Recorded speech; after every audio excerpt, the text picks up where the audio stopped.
अस्सलाम वालेकुम। Chairman senate Yusuf रजा गिलानी के मुताबिक 2024 के इलेक्शन के बाद उनकी पार्टी ने बताया था कि मुस्लिम लीग नून के साथ एक मुआहदा हुआ है जिसके तहत वजारत उज़्मा, स्पीकर कौमी असम्बली और चेयरमैन सेनेट का ओहदा हाफ ऑफ टर्म के लिए दोनों जमातों में शेयर होगा। यानी पहले 2.5 बरस मुस्लिम लीग नून ये तीनों ओहदे लेगी और बाकी 2.5 बरस इन ओहदों पर पीपल्स पार्टी आ जाएगी। चेयरमैन सेनेट यूसुफ रजा गिलानी के इस बयान ने मुल्की सियासत में जैसे एक हलचल सी मचा दी। सवाल हो रहे हैं कि क्या ऐसा कोई मुआहदा मुस्लिम लीग नून और पीपल्स पार्टी के माबैन मौजूद है? क्या इस किस्म की कोई अंडरस्टैंडिंग दोनों जमातों की क़यादत में कभी हुई थी? क्या यूसुफ रजा गिलानी साहब जैसे सीजन्ड जो पॉलिटिशियन हैं उनका ये बयान एक रैंडम बयान है या मुस्लिम लीग नून को किसी मुबैना मुआहदे की याद दहानी कराई जा रही है? ग्राउंड रियलिटी का बगौर जायजा लिया जाए तो सिचुएशन इस कदर मुख्तलिफ दिखाई दे रही है। मुस्लिम लीग नून ज़िमनी इलेक्शन के बाद कौमी असम्बली में मज़ीद मजबूत हो गई है और 132 अरकान के साथ ऐवान की सबसे बड़ी पार्टी बन चुकी है। हुकूमती इत्तेहाद में शामिल दीगर जमातों के साथ मिलकर मुस्लिम लीग नून को 336 के ऐवान में 170 अरकान के साथ सादा अक्सरियत हासिल हो गई है, मगर अहम कानून साजी के लिए हुकूमती इत्तेहाद को पीपल्स पार्टी की सपोर्ट दरकार होगी। मुस्लिम लीग नून और पाकिस्तान पीपल्स पार्टी के माबैन इत्तेहाद की एक बड़ी वजह पाकिस्तान तहरीक इंसाफ भी है, मगर बदकिस्मती से मौजूदा हालात में पाकिस्तान तहरीक इंसाफ अंदरूनी इंतशार और अपने गलत सियासी फैसलों के बाइस हुकूमत के लिए किसी किस्म का कोई भी खतरा बाकी नहीं रही है। कबूलियत पहले ही ख़त्म हो चुकी थी और अब तो मकबूलियत का बचा कुचा तासुर भी इन ज़िमनी इलेक्शंस में ज़ायल हो गया है, जहां पंजाब के साथ साथ पीटीआई अपने सूबे खैबर पख्तूनख्वा से भी इलेक्शन हार गई है। इस वाइट वॉश के बाद हुकूमत समझती है कि तहरीक इंसाफ इस काबिल नहीं रही कि हुकूमत के लिए कोई मुश्किलात पैदा कर सके और यही वजह है कि वज़ीर आला पंजाब मरियम नवाज़ का लहजा मज़ीद सख्त हो गया है। वो इस जीत का क्रेडिट मुस्लिम लीग नून को दे रही हैं और दावा कर रही हैं कि इस इलेक्शन में बयानिया हार गया और खिदमत जीत गई। वो खैबर पख्तूनख्वा में घुसकर पीटीआई को मारने की बात कर रही हैं और तंज कर रही हैं कि फैज़ हमीद और हामी जजेस के जाने के बाद अपने हाथों से तराशा हुआ बुत अब पाश पाश हो गया है और बानी पीटीआई नाम के इस बुत की शेल्फ लाइफ ख़त्म हो चुकी है। आज का सबसे बड़ा सवाल यही है कि क्या मौजूदा सियासी मंजरनामे और मुल्की हालात में पीटीआई अपना पार्लिमानी वजूद बरकरार रख सकेगी या मुस्तकबिल करीब में पीपल्स पार्टी अपोजिशन बेंचेस पर बैठकर इशू टू इशू हुकूमत के साथ रिवायती सियासत करती नजर आएगी। सियासत के इन्हीं दाव पेश पर हम बात करेंगे, मगर एक छोटा सा ब्रेक।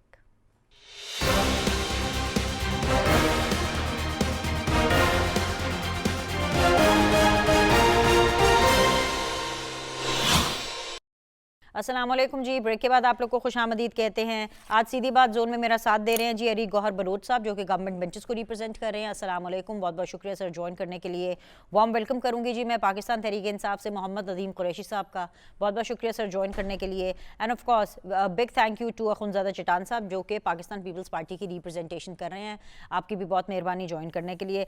सर बहुत अहम चीज़ें जो हैं वो चल रही हैं इस मुल्क के अंदर सियासी मामलात को लेकर के, ख़ास तौर पर इन ज़िमनी इलेक्शंस के हवाले से तो वो बहुत ज़्यादा बात हुई भी, आज भी हम करेंगे, लेकिन बड़े बड़े दावे भी सामने आ रहे हैं। जैसे कि चेयरमैन सेनेट जो यूसुफ रजा गिलानी साहब हैं, उन्होंने जो कुछ बातें की हैं उस पर भी मैं लाजमी तौर पर बात करना चाहूँगी, लेकिन शो के आगाज़ में मैं ये चाहती हूँ कि हम एक ज़रा ओवरव्यू अपने नाजरीन को दे सकें, जो कि DGISPR की आज एक प्रेस कॉन्फ्रेंस थी, क्योंकि कोई भी प्रेस कॉन्फ्रेंस जो DGISPR की होती है वो कोई मामूली प्रेस कॉन्फ्रेंस तो होती नहीं है। तो स्टार्टिंग फ्रॉम अली गौहर बलोच साहब कि ये जो प्रेस कॉन्फ्रेंस थी, बेसिकली प्रेस कॉन्फ्रेंस से कहीं ज़्यादा, let me correct myself, ये बेसिकली सहाफ़ियों के साथ गुफ्तगू थी जो उन्होंने की थी।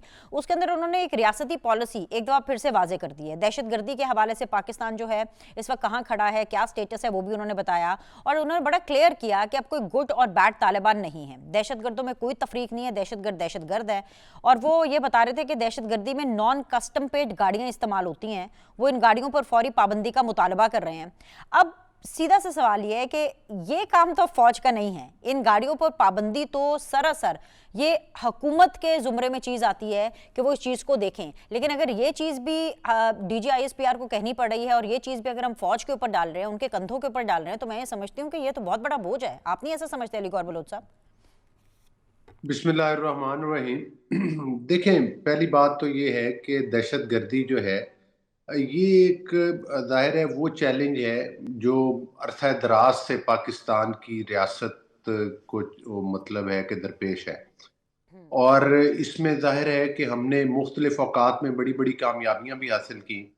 یہ بات اگرچہ ہمارے پی ٹی آئی کے دوستوں کو اچھی نہیں لگتی، لیکن آپ کو یاد ہوگا کہ جب ضرب عضب ہوئی تھی اور نواز شریف صاحب پرائم منسٹر تھے تو اس پر بہت حد تک قابو پا لیا گیا تھا، لیکن جب بانی پی ٹی آئی کی حکومت آئی، جیسے بھی آئی، تو اس دور میں انہوں نے جنرل فیض کے ساتھ مل کے جس طرح کے وہ ان کی دوبارہ آباد کاری کی، دہشت گردوں کی، ان کو رہا کروایا، تو اس کے نتائج اب ہم بھگت رہے ہیں۔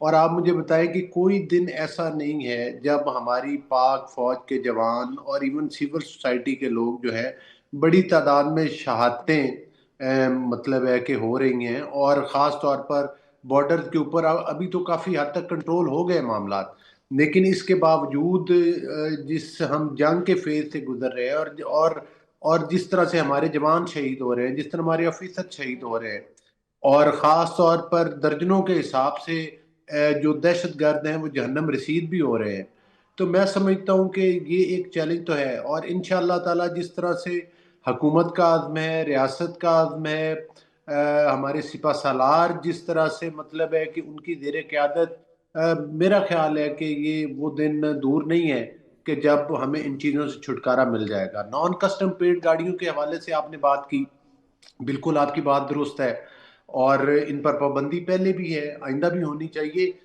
لیکن یہ ایک مسلمہ حقیقت ہے کہ پاکستان کے اندر جو کہ علاقہ غیر نہیں ہے وہاں پر یہ گاڑیاں موجود ہوتی ہیں، اور وہاں سے یہ دیگر پاکستان میں بھی آتی ہیں، ظاہر ہے کہیں نہ کہیں سے تو یہ بارڈر کراس کرتی ہیں، تو یہ ریاست کا، حکومت کا، اور ہماری جو بارڈر کی مطلب ہے جو بھی لا انفورسمنٹ ایجنسی ہیں سب کی ذمہ داری ہے کہ وہ اس چیز کو سختی سے روکے۔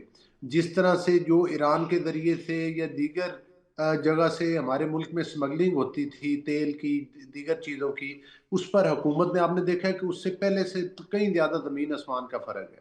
ابھی بھی 100% ہم نہیں کہہ سکتے کہ یہ معاملات رک گئے، لیکن ظاہر ہے حکومت بھی توجہ کرے گی، اور ساتھ ساتھ ہماری دیگر ایجنسیز بھی اس میں ہماری جہاں کہیں ہمیں ضرورت ہوگی وہ ہیلپ کریں گے۔ تو یہ نان کسٹم جب جی وہ آ گئی ہے تو اس پہ کسٹم پے کر کے تو اب اس کو وہ اتھارٹی دے دے، یہ سلسلہ بھی رکنا چاہیے، یہ بالکل درست بات ہے۔ اس سے میں صحیح، سمجھتا ہوں کہ وہ ایک راستہ کھلتا ہے ایک ناجائز کام کو جائز کرنے کا، ٹھیک تو ہے، بالکل یہ بات تو درست ہے۔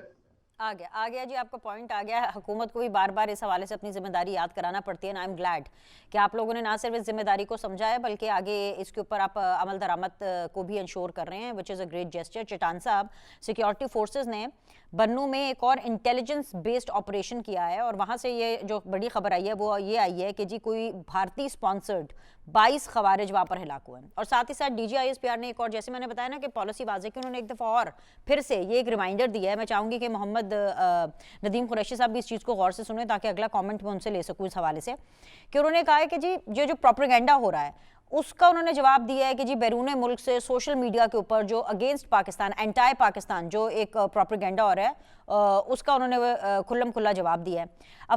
پاک فوج نے جو افغانستان پر کسی قسم کے جو حملے ہیں اس کی تردید کی، اور انہوں نے سیدھا یہ کہا ہے کہ بھائی اگر پاکستان نے کوئی حملہ کرنا ہے یا کیا ہوتا تو وہ کھل کر کرتے ہیں، کھلے میں کرتے ہیں، چھپ کر نہیں کرتے۔ یعنی پاکستان کی کوئی بھی جو کام ہے پاکستان کی پروٹیکشن کے پوائنٹ آف ویو سے وہ بالکل اوپن ہے، اور it's not a secret anymore. تو میں یہ سمجھتی ہوں کہ سر ان تمام پروپیگنڈا کرنے والوں کو اس بات چیت سے جواب مل گیا ہوگا D G I S P R کی۔ چٹان صاحب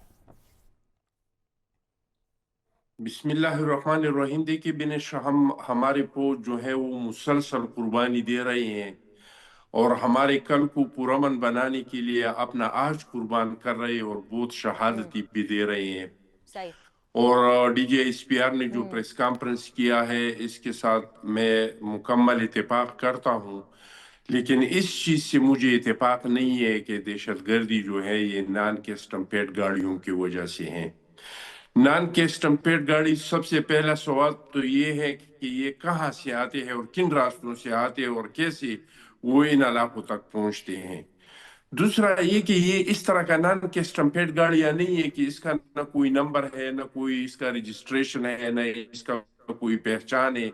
جو بھی بندہ نان کے اسٹمپیڈ گاڑیاں خریدتے ہیں تو وہاں پہ وہ اپنے تھانے میں اپنے تحصیلدار کے ساتھ اس کو رجسٹرڈ کرواتے ہیں. ان کو باقاعدہ ایک نمبر پلیٹ دیا جاتا ہے, اس کا چیسس نمبر لکھا جاتا ہے, اور یہ جن علاقوں میں ہے ان کے ساتھ ریاست پاکستان کے معاہدات ہیں کہ یہاں پہ کسٹم نہیں لیا جائے گا. یہ از خود شامل ہو گئے ہیں پاکستان کے ساتھ, اور شامل ہونے کے ٹائم پہ ان لوگوں کے ساتھ معاہدات ہوئی ہیں کہ ہم آپ لوگوں کو کیا کیا مراعات دیں گے اور آپ لوگوں کو کیا کیا مراعات دیا جاتا ہے. تو یہ معاہدات کے تحت ان لوگوں کو ملے ہیں, اور ابھی تک یہ سلسلہ جو ہے جاری ہے. اچھی بات ہے اگر اس کو بند کیا جائے, بارڈر سے نہیں چھوڑا جائے. جن لوگوں نے خریدے ہیں آپ ان سے لینا تو میرے خیال سے یہ زیادتی ہے.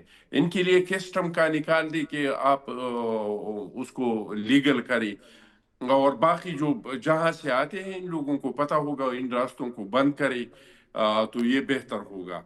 تو جہاں تک میڈیا کا, سوشل میڈیا کا تعلق ہے, تو یہ حقیقت ہے کہ ہم پہ جو جنگ مسلط ہوا ہے یہ صرف دہشت گردی کا جنگ نہیں ہے, یہ جو ہے سائبر وار بھی ہم پہ مسلط ہوا ہے, پروپیگنڈے کا ایک جنگ بھی ہم پہ مسلط ہوا ہے, اور کوشش کیا جا رہا ہے کہ پاکستان اور پاکستان کے عوام کا آپس میں بے اعتمادی ہو, یہاں پہ ایک افراتفری ہو.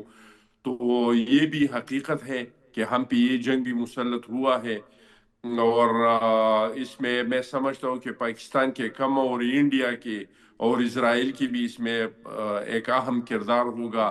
یہ عرب سپرنگ جو آیا تھا جس کی وجہ سے 3-4 اسلامی ممالکوں میں ایک انقلاب برپا کر دیا, ہم پہ بھی کوشش ہوا, لیکن اللہ تعالیٰ کا لاکھ لاکھ شکر ہے 9 مئی میں ایک کوشش ہوا تھا کہ جس طرح دوسرے ملکوں میں ہوا ہے اس طرح پاکستان میں بھی ہو جائے.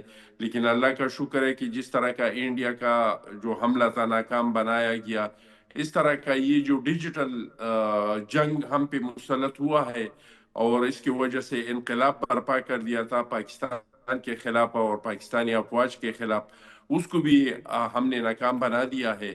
تو یہ ساری چیزیں جو ہیں حقیقت ہے, لیکن یہ کہنا کہ نان کسٹمپیڈ گاڑیوں کی وجہ سے دہشت گردی ہے, میں اس کو نہیں مانتا ہوں. ہم سمجھتے ہیں کہ یہ جنگ جو ہم پہ مسلط ہوا ہے ہمارے ماضی کے حکمرانوں کے غلط پالیسیوں کی وجہ سے مسلط ہوا ہے, اور آپ ہمیں چاہیے کہ اپنے پالیسیوں کو درست کریں, اور ہم سمجھتے ہیں کہ ہم اپنے پالیسیوں کو درست کر رہے ہیں.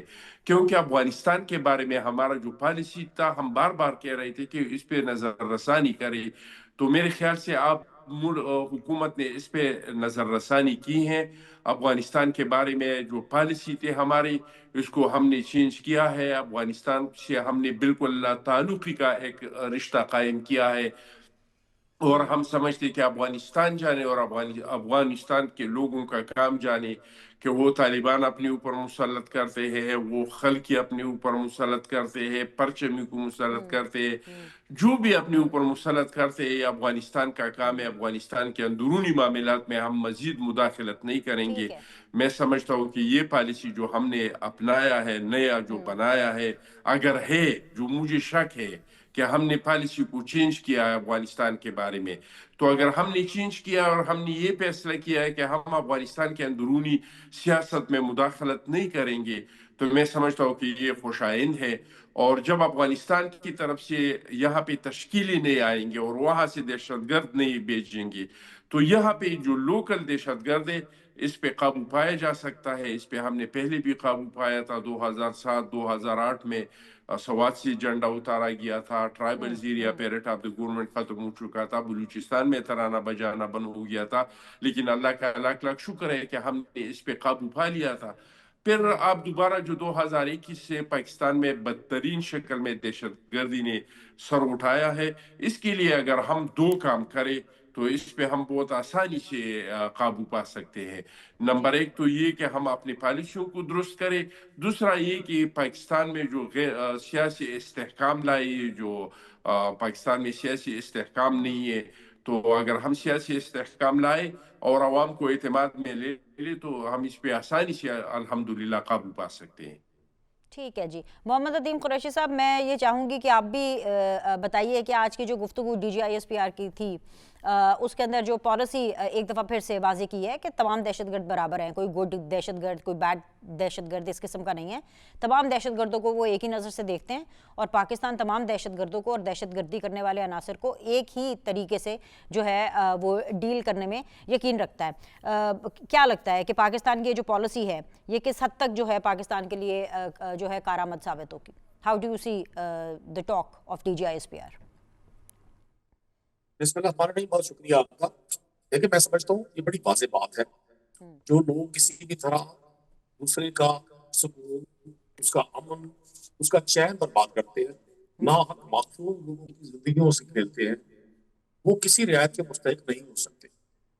لیکن میں سمجھتا ہوں کہ کسی بھی پالیسی کو اگر ہم لانگ ٹرم بیسس پر چلائیں گے تو پھر شاید ہم مطلوبہ نتائج حاصل کر سکیں. کیونکہ مجھے ایز اے پولیٹیکل ورکر پچھلے 20-30 سال میں جتنا مجھے دیکھنے کا اتفاق ہوا, time to time policy change ہوتی ہے. جو پالیسی بنتی ہے اس کی افادیت اور اس کی اہمیت کے لیے بڑی ایڈوکیسی کی جاتی ہے, اور کچھ عرصے کے بعد پھر اس پالیسی کو چھوڑ کر کے نئی پالیسی کی طرف چلا جاتا ہے. میں تو آج یہ سمجھتا ہوں پاکستان ہم سب کا ملک ہے. ہم جتنے لوگ یہاں بسنے والے ہیں وہ قتل نہیں چاہتے. کوئی بھی محنت پاکستانی نہیں چاہتا کہ اس کے ملک میں پاکستان میں بدامنی ہو. اور جو ہمارے ساتھ سرحدوں کے ساتھ جو ہمارے دشمن بیٹھے ہوئے ہیں, بہت سارا خلفشات, بہت ساری بے چینی, بہت ساری الجھنیں, بہت ساری یہاں جو دشمنیاں جا رہی ہیں ان کی طرف سے ہیں. آج مجھے یقین ہے کہ شعوری طور پہ پاکستانی قوم جہاں ہے ہم اس میں بڑے کلیئر ہیں کہ کسی بھی شخص کو جو ہمارے بچوں کی جان سے کھیلتا ہے, جو ہماری افواج پر حملے کرتا ہے, ہماری چیک پوسٹوں پر حملے کرتا ہے, ہمارے کامن مین پہ حملے کرتا ہے, ہماری پولیس پہ حملہ کرتا ہے, وہ کسی رعایت کا مستحق نہیں. لیکن ایک چیز میں چکان صاحب کی گفتگو سے میں نے محسوس کی کہ وہ تمام پالیسیاں جو اسٹیٹ کی ہیں ان کو اس پہ امپلیمنٹ ہونا چاہیے. لیکن یہ جو نان کسٹم پیڈ گاڑی ہے اس کے حوالے سے چٹان صاحب کو بھی, ان کے دوستوں کو بھی, جیسے ان کے پریزیڈنٹ کو استثنا ملا ہے باقی چیزوں سے, ان کو استثنا دیا جائے.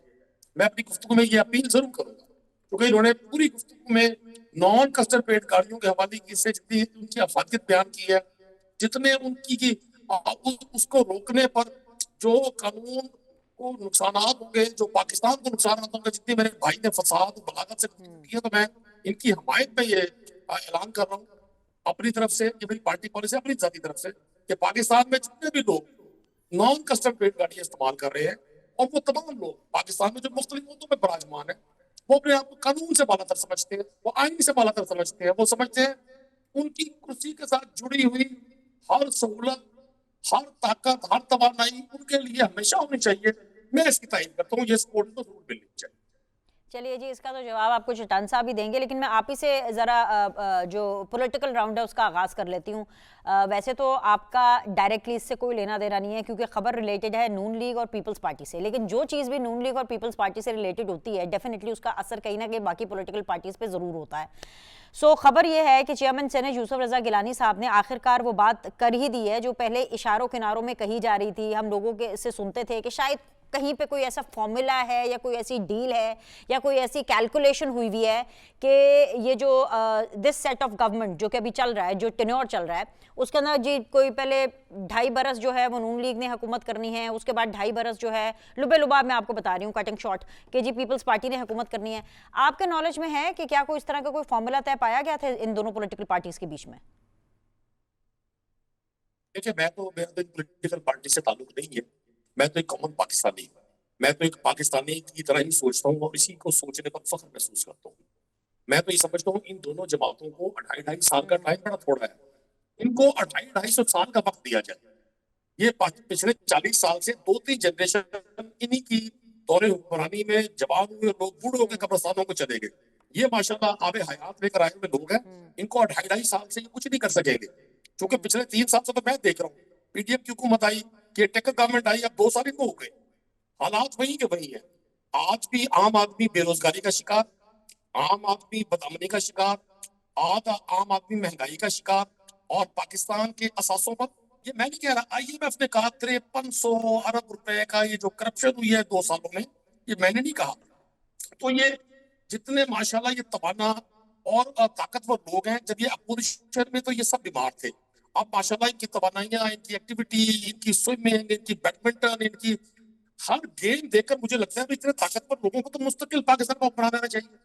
मैं बल्कि मुतालबा करूंगा होगा अहले इक़्तिदार से और फैसला साजों से कि अब जो नई तरमीम आए उसमें ये तय कर दिया जाए कि ये मौजूदा जो प्लान सेटअप है ये आने वाले 200-300 साल के लिए पाकिस्तान में हुक्मरानी करेगा। साथ साथ जो मैंने बाई इलेक्शन में देखा कि हर एमएनए ने अपने ही भाई को टिकट दे दिया, हर सेनेटर ने अपने भाई को टिकट दे दिया, इनके शीरखार बच्चों तक के लिए कह दिया जाए कि इनके घर में जो बच्चा पैदा होगा उसको मेंबर नेशनल असेंबली, उसे मेंबर सेनेट, उसे मेंबर सूबाई असेंबली तस्वुर किया जाए और इनको ये सहूलत दी जाए कि पाकिस्तान की असेंबलीज में इनके बच्चों की फीडिंग भी हो, उनको फीड भी किया जाए, उनके वहां पेपर भी चेंज किए जाए ताकि पूरे जहां भी छुटे। ये 25 करोड़ लोगों का मुल्क थोड़ी है, ये इन्हीं 200-400-500 लोगों के लिए बना हुआ मुल्क है। चलिए 28 साल गुलाम साहब, मोहम्मद नदीम कुरैशी साहब, बड़े इंटरेस्टिंग चीज़ें आपने बताई हैं। जवाब हम इनका नून लीग से ले लेते हैं, पीपल्स पार्टी से भी ले लेते हैं, और क्योंकि ज़िमनी इलेक्शन के बारे में आपने गुफ्तगू शुरू की है तो मेरे भी कुछ सवाल हैं इन ज़िमनी इंतखाबात को लेकर के, तो वो मैं लेकर के आपकी खिदमत में हाजिर होंगी। लेकिन अभी ज़रा नून लीग की सुन लेते हैं। अली गौहर बलोच साहब, ये जो बातें PTI ने की है इनका आप जवाब देना चाहेंगे तो ज़रूर दीजिएगा, और साथ ही साथ ये जो चेयरमैन सेनेट है यूसुफ रज़ा गिलानी साहब, ये जो बात कर रहे हैं, क्या ऐसा कोई मुआहदा मौजूद है नून लीग और पीपल्स पार्टी के बीच में? Can we see this coming?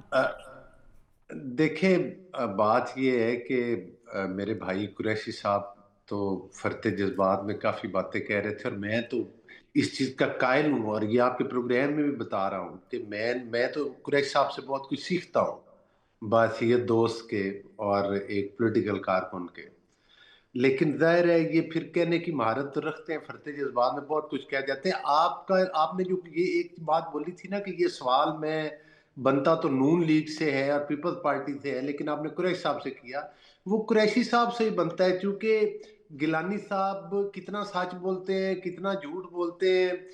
एक शहर के रहने वाले कुरैशी साहब और गिलानी साहब एक दूसरे को बहुत करीब से जानते हैं, तो उनकी गवाही मेरे से ज्यादा तो कुरैशी साहब दे सकते हैं।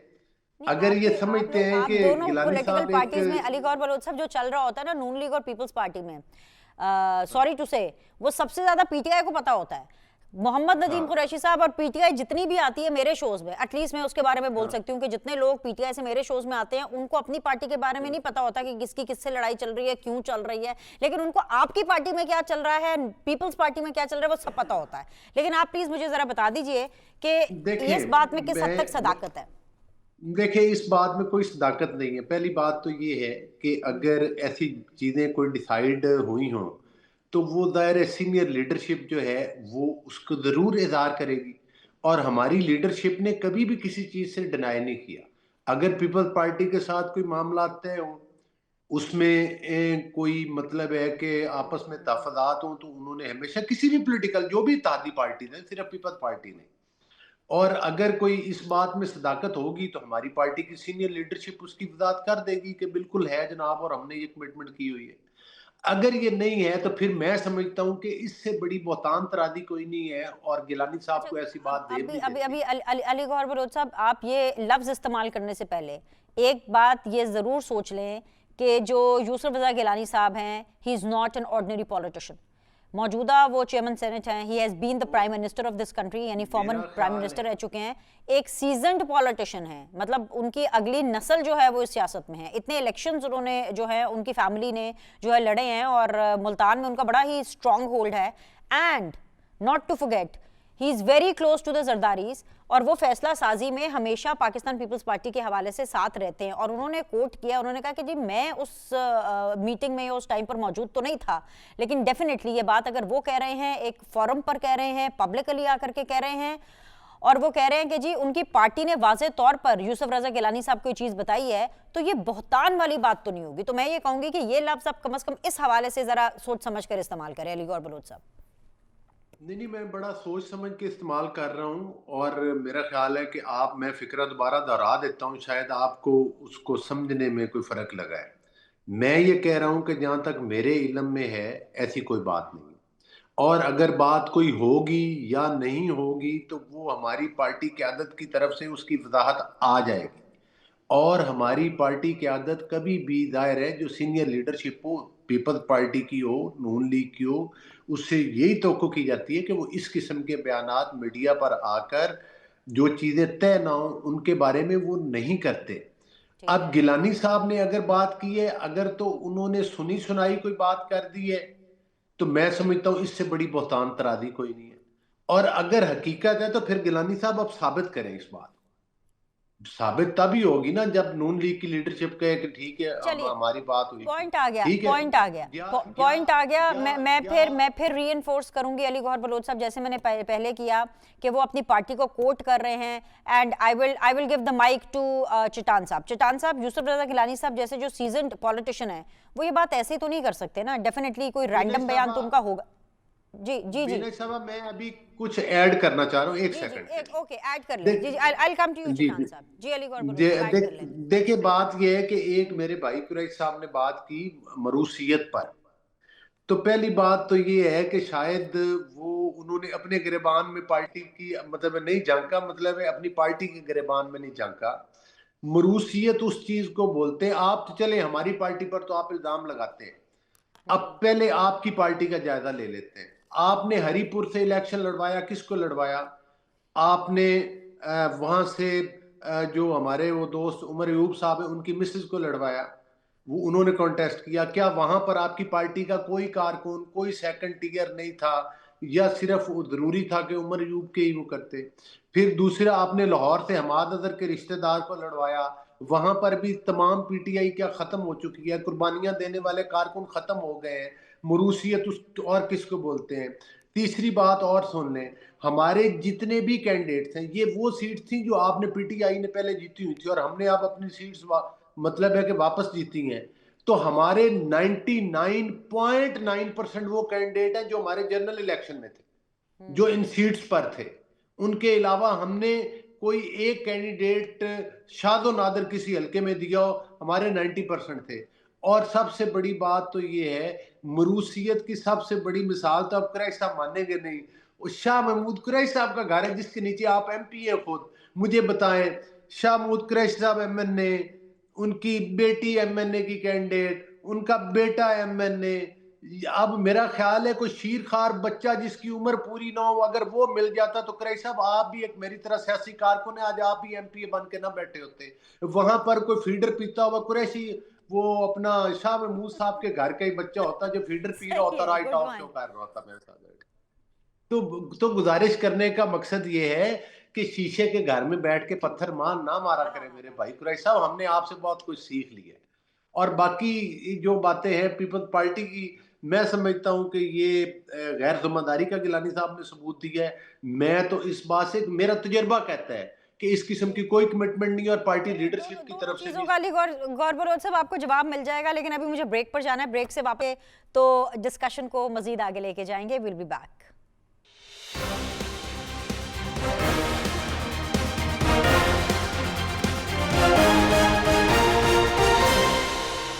ایک بار پھر سے جی سب کو وارم ویلکم۔ میرے ساتھ موجود ہیں جی علی گوہر بلوچ صاحب، ندیم قریشی صاحب اینڈ اخنزادہ چٹان صاحب۔ جی چٹان صاحب، جس طرح سے میں پہلے بات کر رہی تھی کہ ایسا کوئی فارمولا، ایسی کوئی بات جو کہ یوسف رضا گیلانی صاحب ہمیں بتا رہے ہیں، کیونکہ وہ ایک سیزنڈ پولیٹیشین ہے، وہ ایسے تو نہیں کہہ سکتے رینڈملی، مطلب یہ ڈیلیبریٹلی انہوں نے کہا ہے یا انہوں نے یاد دہانی کرائی ہے کہ کوئی ایک بیک ڈور، ایک انڈرسٹینڈنگ چل رہی تھی، مطلب اصل معاملہ کیا ہوا ہے اس کے اوپر تو clarity nation also wants to know, and اس ٹائم پر تو علی گوہر بلوچ صاحب P M L N also wants to know. دیکھیے جی، جس ٹائم پہ ہم اتحادی بن رہے تھے الیکشن کے بعد، جب ہمارے اپر کو پی ٹی آئی نے مسترد کر دیا اور ہم اتحاد میں آ رہے تھے مسلم لیگ نون کے ساتھ، تو اس طرح کے آپشن تو تھے، مختلف آپشن تھے۔ یہ بھی آپشن تھا کہ آپ لوگ چیئرمین بلاول صاحب کو وزیر اعظم بنائے، ہم آپ کے اتحاد میں آ جاتے ہیں۔ وزارتوں کا بھی اپر تھا، اور آپ نے جو بات کیا کہ گیلانی صاحب نے کہا ہے، تو یہ اپر بھی تھا کہ کچھ عرصہ مسلم لیگ نون حکومت کرے اور کچھ عرصہ پیپلز پارٹی حکومت کرے، لیکن ہماری سی سی نے وہ تمام تجاویز جو تھے ان کو مسترد کر دیے، اور فیصلہ ہم نے یہ کیا کہ ہم حکومت کا حصہ نہیں بنیں گے، ہم آئینی عہدے لیں گے، اسپیکر، ڈپٹی اسپیکر کا، سینٹ چیئرمین کا، 2 گورنر اور پریزیڈنٹ، لیکن ہم نہ تو اس طرح اتحاد کریں گے کہ کچھ عرصہ مسلم لیگ نون حکومت کرے اور کچھ عرصہ हम हुकूमत करें। और ना हमने वो जो वजारतें थे इनसे भी हमने इनकार किया, और चेयरमैन बिलावल साहब को वजीर आजम बनाने का जो ऑफर था इसको भी हमने मुस्तरद कर दिया। और हमारा जो इत्तेहाद हुआ है तो कोई ढका छुपा नहीं है। अब मुझे नहीं पता कि गिलानी साहब का पूरा बयान मैंने नहीं सुना है, लेकिन मैं जो समझता हूँ तो उन्होंने ऐसा नहीं कहा होगा कि ये मुआहिदा हमारा हुआ है। जो मुआहिदा मुस्लिम लीग नून के साथ हुआ है वो मुझे पता है, इसमें ये चीज नहीं है। अलबत्ता इत्तेहाद के टाइम पे ये एक था कि ये ऐसा भी हो सकता है कि कुछ अरसा मुस्लिम लीग हुकूमत करे, फिर कुछ अरसा पीपल्स पार्टी हुकूमत करे, लेकिन मुआहिदा का मुझे नहीं पता। और मैं सोचता हूँ कि गिलानी साहब ने ऐसे नहीं कहा होगा कि जो मुआहिदा मुस्लिम लीग के साथ हुआ है इसमें ये चीज शामिल है। उन्होंने यही कहा होगा कि जिस टाइम पे हमारा इत्तेहाद हो रहा था तो इसमें ये अपर भी शामिल था। बाकी गिलानी साहब ने बयान दिया है, मैंने तो सुना भी नहीं है। तो अगर गिलानी साहब से पूछा अगर जो जाए, बात आप कर रहे हैं सर उसके आगे की मैं बात करूं जो कि मेरा सवाल है, तो सर जरा तवज्जो फरमाइएगा। ज़िमनी इलेक्शन के बाद जो सिचुएशन है ना वो बड़ी कैच 22 सिचुएशन हो गई है, क्योंकि ज़िमनी इलेक्शन की कामयाबी के बाद मुस्लिम लीग नून सियासत की एक्चुअली जो है वो ऐसी कुर्सी पर है कि उनके पास जितने नंबर्स हैं वो एक सिंपल मेजॉरिटी की तरफ जा रहे हैं, बल्कि सिंपल मेजॉरिटी है, जा क्या रहे हैं, सिंपल मेजॉरिटी है। और इन दैट केस मुआहदे में ये चीज़ शामिल है, किस तरह से शामिल है, एक वर्बल अंडरस्टैंडिंग थी या रिटन अंडरस्टैंडिंग थी, जो भी थी। अब अगर नून लीग के पास सिंपल मेजॉरिटी है तो वो क्यों इस मुआहदे की बात को अमल पैरा करेंगे? बिकॉज सियासत में कुछ भी हो सकता है। देखिए जी, मुझे इस मुआहिदे के बारे में नहीं पता, और मैं नहीं समझता हूँ कि मुस्लिम लीग नून और पीपल्स पार्टी के दरमियान कोई इस तरह का मुआहिदा हुआ है, क्योंकि हमारे और इनकी जो मुआहिदे हुई हैं सीसी में, अभी रिसेंटली हमने 2 सीसी की मीटिंग, 2 दिन का सीसी का मीटिंग किया। इससे पहले हमारा सीसी का मीटिंग हुआ था।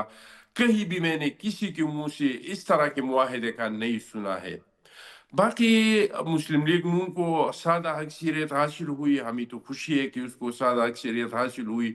हमारा तो मकसद सिर्फ ये है कि सिस्टम चले, कि हुकूमत भी अपना टाइम पूरा करे, वज़ीर आज़म भी अपना टाइम पूरा करे। और मैं समझता हूँ कि हम तो बहालाती मजबूरी मुस्लिम लीग नून के साथ इत्तेहाद में थे। मैं समझता हूँ कि ये जो इत्तेहाद है हमारा, इससे बेहतर ये है कि आप उनको सादा अक्सरियत हासिल हुआ और इस मुल्क में अपोजिशन नहीं है, क्योंकि मैं पीटीआई को अपोजिशन नहीं समझता हूँ। अपोजिशन का किरदार सिर्फ ये नहीं होना चाहिए कि मैं हुकूमत के हर चीज पे मुखालिफत करूंगा। मैं समझता हूँ अगर इस बार सीसी का मीटिंग हो तो मेरा अपना तजवीज़ ये होगा अपनी चेयरमैन को, अपनी सीसी को, कि पाकिस्तान पीपल्स पार्टी को चाहिए कि वो अपोजिशन में बैठ जाए, क्योंकि एक तगड़ा अपोजिशन ये हुकूमत के लिए बहुत बेहतर है। और मैं समझता हूँ कि इस इत्तेहाद से जिसमें हम है, इससे बेहतर है कि हम अपोजिशन में बैठ जाए, तो ये मुल्क के लिए भी बेहतर होगा, ये हमारे पाकिस्तान पीपल्स पार्टी के लिए भी बेहतर होगा। और अगर पीटीआई, अगर मुस्लिम लीग कोई बिल असेंबली में लाए और हम अपोजिशन में भी हो, तो वो बिल अगर मुल्क के मफाद में है, पाकिस्तान के अवाम के मफाद में है, तो फिर भी पाकिस्तान पीपल्स पार्टी उस बिल को जरूर वोट देंगे। और अगर हम इत्तेहाद में भी थे तो ये बिल लाते थे तो जो हम समझते थे कि ये मुल्क के मफाद में नहीं है, हम उसको मुस्तरद कर देते। जिस तरह पॉइंट आ गया चट्टान साहब। मोहम्मद अदीम कुरैशी साहब, आपने गेज किया है इस कॉन्वर्सेशन के सियासत किस तरफ जा रही है कि अब तो आपको ऑपोजिशन का भी एक कंटेंडर नहीं समझा जा रहा, और अगर ऐसा कोई टाइम आएगा, एटलीस्ट चट्टान साहब की बातों से लग रहा है कि अगर ऐसा कोई टाइम आएगा तो definitely Pakistan Peoples Party at some point consider कर सकती है कि वो ऑपोजिशन में बैठे। सर मतलब ऑपोजिशन में भी आप लोग तगड़े नहीं लग रहे हैं, और मरीम नवाज साहिबा की अगर मैं बात करूं तो आफ्टर द ज़िमनी इलेक्शन जिस तरीके से नून लीग को कामयाबी मिली है, आप लोग को शिकस्त फाश मिली है, उनका लहजा मजीद तल्ख हो गया है। आपकी तरफ उन्होंने बिल्कुल भी हौला हाथ नहीं रखा, बल्कि अगर मैं ये कहूँ आईना दिखाने की कोशिश की उन्होंने पीटीआई को, तो कुछ गलत नहीं होगा। वो कह रही हैं कि जी जो पीटीआई है वो फैज हमीद और चंद जजेस के हाथों का तराशा हुआ एक बुत था जिसकी शेल्फ लाइफ खत्म हो गई। वो बुत पाश पाश हो गया, तार तार हो गया, चूर चूर हो गया, टूट गया भाई आपका ये बुत। देखिए, मैं आपसे एक गुजारिश करता हूँ। पहली बात तो मरियम नवाज साहबा हमें क्या आईना दिखाएंगे, वो आईना खुद देखना चाहिए। 1983 से जो सफर शुरू हुआ था गवर्नर गुलाम जलाली साहब के गोद में बैठने से, आज मीराना साहब, मैं चूंकि सराइकी इलाके से हूँ, ये साउथ पंजाब सराइकी वसीयत कह रहा था, यहाँ एक दुआ दी जाती थी और बचपन में कि आखिर की बादशाही हो गई। इसका मतलब होता है आपकी आखिरी उम्र में आपको इज्जत के साथ एग्जिट मिले। मैं तो आज एक सियासी वर्कर के तौर पे देख रहा हूँ वो लोग जो पीराना साली में सियासत कर रहे हैं, आज उनके साथ हशर किया हुआ है कि उन्होंने जो 1983 से सफर शुरू किया था, आज उन्हें उसी तरफा पर एग्जिट मिल रहा है। मतलब रिटायरमेंट के दिनों में वही कुछ हो रहा है। मैं खुल के बात नहीं करना चाहता, आपको भी समझ आ रही है, पूरी कौम को समझ आ रही है। सेकंड, आपने कहा कि बाय इलेक्शन में बड़ी कामयाबी, किसके खिलाफ कामयाबी मिली? मेरी बहन कौन था मध्य मुकाबले, पीएमएल के मुकाबले में कौन था? ये अजीब सियासी जमात है जिसको दिन की रोशनी में वोट नहीं मिलते। कोई अंजुमन कातलाने शब है जो रात की शब बेदारी में 12 बजे रात के बाद इनको वोट देती है। आपके चीफ इलेक्शन कमिश्नर साहब समेत पाकिस्तान का जो भी बचा खुचा मीडिया जिसमें थोड़ी बहुत आवाज रह गई है, वो तो शाम 5 बजे तक ये कह रहे थे वोट ही कास्ट नहीं हो रहा। लोगों का कोई आमद ही नहीं है पोलिंग कैंप्स पर। रात 12 बजे के बाद पता चला कि जी पीएमएल इलेक्शन जीत गई है। ना कोई मध्य मुकाबिल है, ना किसी ने कागज जमा करवाए हैं, ये खुद ही मध्य मुकाबिल है। कहीं तलाल चौधरी साहब डांस कर रहे हैं, कहीं कोई राणा साहब डांस कर रहे हैं, कहीं कोई लखारी साहब उछल कूद कर रहे हैं। भाई कौन है तुम्हारे मध्य मुकाबिल? हैरानी की बात है, लोगों का बेवकूफ बना रहे हैं। ये मतलब इनके साथ अब ये होगा, वो पॉलिटिकल पार्टी, मैं पीएमएल की बात कर रहा हूँ, पीपल्स पार्टी तो अपने पंजाब को पहुंच गई, पंजाब में आपको नजर आ गया। नून लीग तो खुश है कि उन्होंने केपीके में आपको घुसकर मारा है सर जी। नहीं सुने ना, सुने जी जी जी। तो 2 जुमले ले लें। मुझे आप बतौर एक कॉमन पाकिस्तानी के बता दें, क्या पिछले 2.5 साल में पेट्रोल की कीमतें 100 रुपए हो गई है, बिजली का यूनिट जो है वो 20 रुपए का हो गया है, आटा 40 रुपए किलो मिल रहा है, महंगाई खत्म हो गई है, पासपोर्ट बनवाने वालों की लाइनें खत्म हो गई हैं, बैरून मुल्क जाने वाले नौजवान खत्म हो गया है, लोग पाकिस्तान जॉब्स करने के लिए आ रहे हैं, लोग पाकिस्तान से कर्जे ले रहे हैं। वो कारनामा कौन सा अंजाम दिया जो लोगों ने इनको वोट दे दिया? ये लोग तो अभी नफरत के काबिल भी नहीं समझते। आप यकीन करें, सियासी जमात का, सियासी शख्स की मौत होती है जब लोग उससे हाथ। जी जी जी जी, अली गौर बलोच साहब जवाब दीजिए। देखिए, बात ये है कि कुरैशी साहब जो बातें कर रहे थे, मुझे तो लग रहा था कि ये वो बानी पीटीआई की बातें दोहरा रहे हैं। उन्होंने कहा था ना कि कितने लाख घर बना देंगे, कितने लाख नौकरियां दे देंगे, और अपना मतलब है कि वो किधर गए वो घर, वो किधर गई वो मतलब है कि नौकरियां जिसका बानी पीटीआई ने वादा किया था जब वो वोट चोरी करके आरटीएस सिस्टम के जरिए पाकिस्तान के ऊपर कुरैशा मुसल्लत हुए थे। तो वो फिक्रे तो दोहराए ना मेरा भाई, कि भाई पता नहीं 50 लाख के कितने उन्होंने घर देने थे और कितने अरब बाहर से आ जाने थे फॉरेन इन्वेस्टमेंट के लिए पाकिस्तान, कुछ आईएमएफ के मुंह पे मारने थे और कुछ मुल्क पे लगा के मुल्क को रातों रात संवार देना था, हर पाकिस्तानी ने अमीर हो जाना था। ये स्वाने ख्वाब और स्वाने झूठ किसने बोले थे? और फिर जाती दफा ये भी कह कर गए कि मैं तो माइंड बिछा के जा रहा हूं, और आईएमएफ से जो अपने हाथों के साथ मुआहदे किए उनको सूप ताज करके चले गए। हम हमारे साथ आपने कंपैरिजन करने हैं तो उधर से स्टार्ट करें बात जिधर नवाज शरीफ ने मुल्क को छोड़ा था, फिर इस दौर का भी कंपैरिजन करें, हमारे पिछले 1.5 साल की हुकूमत का भी कंपैरिजन करें। लेकिन 15 साल तो अब आपको केपीके में होने वाले हैं, जहां पर आज भी खंडरात ही खंडरात नजर आते हैं। ना आपने कोई यूनिवर्सिटी बनाई, ना आपने कोई कॉलेज बनाया, ना आपने कोई हॉस्पिटल बनाया, और आज आप हालात देख रहे हैं कि केपीके के अंदर भी आपको इबरतनाक शिकस्त हुई है। आप तो किसी शिकस्त को तस्लीम करने के लिए तैयार ही नहीं है। तो इस चीज का तो इलाज कोई नहीं है कि अगर आप किसी चीज को तस्लीम करने के लिए नहीं तैयार।